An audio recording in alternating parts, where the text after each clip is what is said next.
In this video, we will show you how we got a little too close to a fire in Crete, but we were still lucky enough to enjoy wine tasting, swimming, and checking out Europe's oldest city.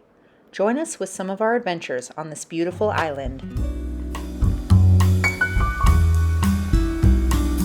Hi, we are Dana and JD, and we are working on moving to the Philippines. We quit our jobs and sold everything right before the pandemic hit.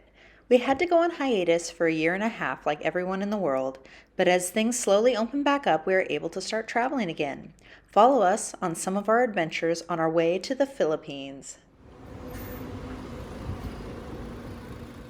We were hoping to do some cooking in our lovely villa's big kitchen, so we asked around and were told by a very helpful local that he gets the freshest seafood at the farmer's market in Heracloin. Yeah, we made it.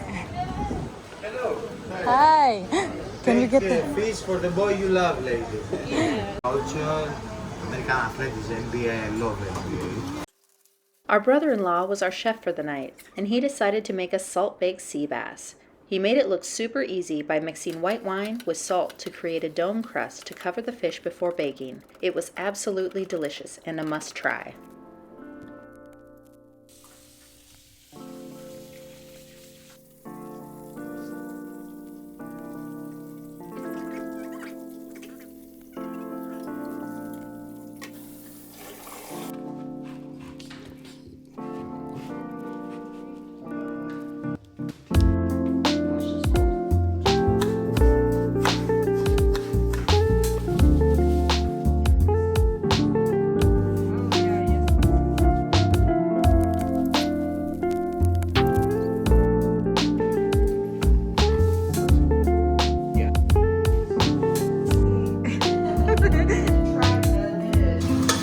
Okay, white fish. Okay.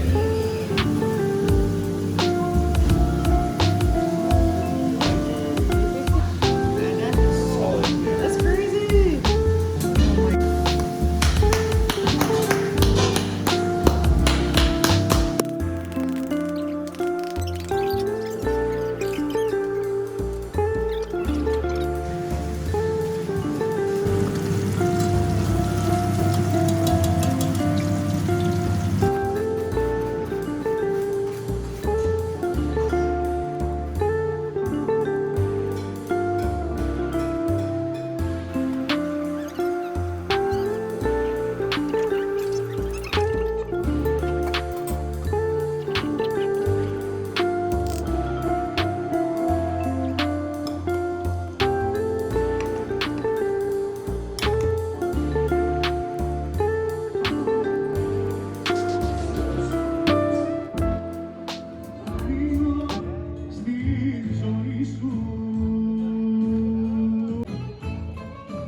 We drove an hour to Matala Beach. It's located on the south coast of Crete.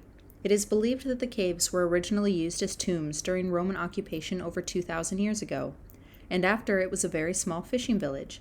That is until the hippies came in the 60s and it blew up as a peace and love destination, making it quite the tourist spot. Okay, guys, we're gonna say it's JD's birthday today, so we could get free ice cream or something.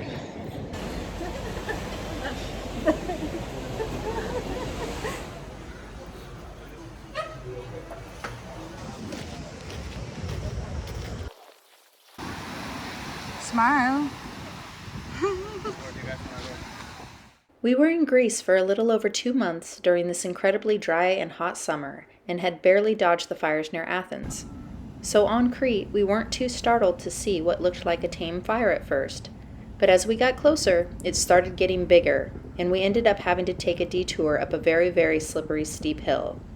There were a lot of cars in front and behind of us that started to get stuck due to them all being manuals and super light.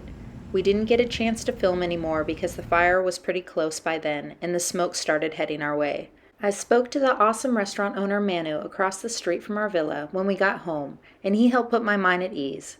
But as I stayed awake that night, I hoped that they would get it under control, which they were able to do that day. We waited quite a while to tell our families so they wouldn't worry, but my goodness, did that experience freak us out.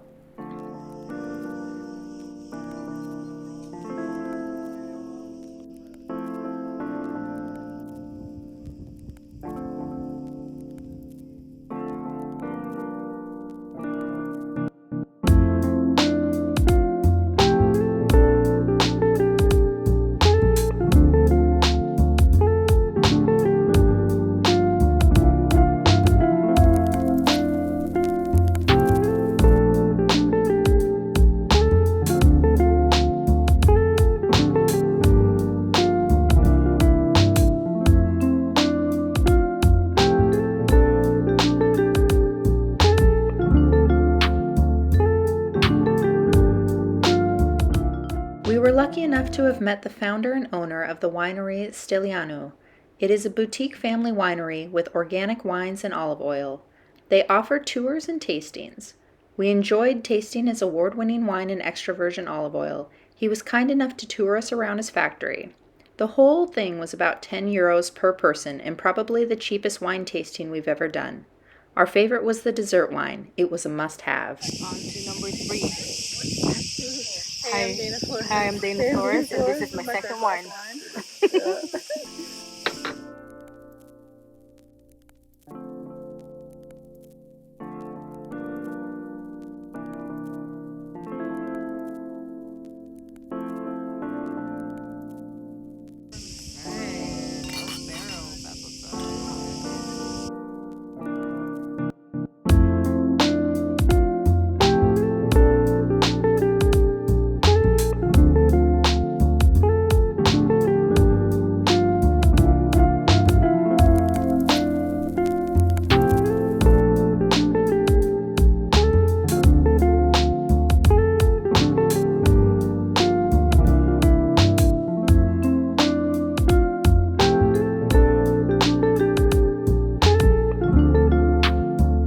How many can one of that make? In each, it's 7.5 tons. It's like 10,000 bottles inside. Oh, that's crazy. Oh, I see it. Oh. Yeah. It's full. Because to keep the wine, What do you do with the skin? compost. Oh, okay. But I keep some kilos of the skins to make raki. You know raki? Yes. Like fire water.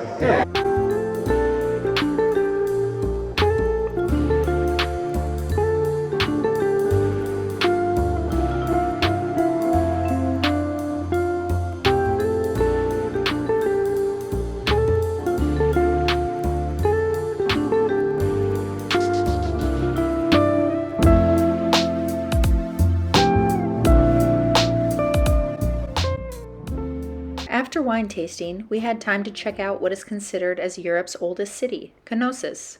According to Wikipedia, it was settled as early as the Neolithic period. The name Knossos survives from ancient Greek references to the major city of Crete. The Palace of Knossos eventually became the ceremonial and political center of the Minoan civilization and culture. The palace was abandoned at some unknown time at the end of the late Bronze Age. The reason is unknown, but one of the many disasters that befell the palace is generally put forward. In the first palace period, around 2000 BC, the urban area reached a size of as many as 18,000 people. In its peak, the palace and surrounding city boasted a population of 100,000 people shortly after 1700 BC. There's so much history that's happened in this town. How cool is it to say that you've stepped foot in the oldest city in Europe?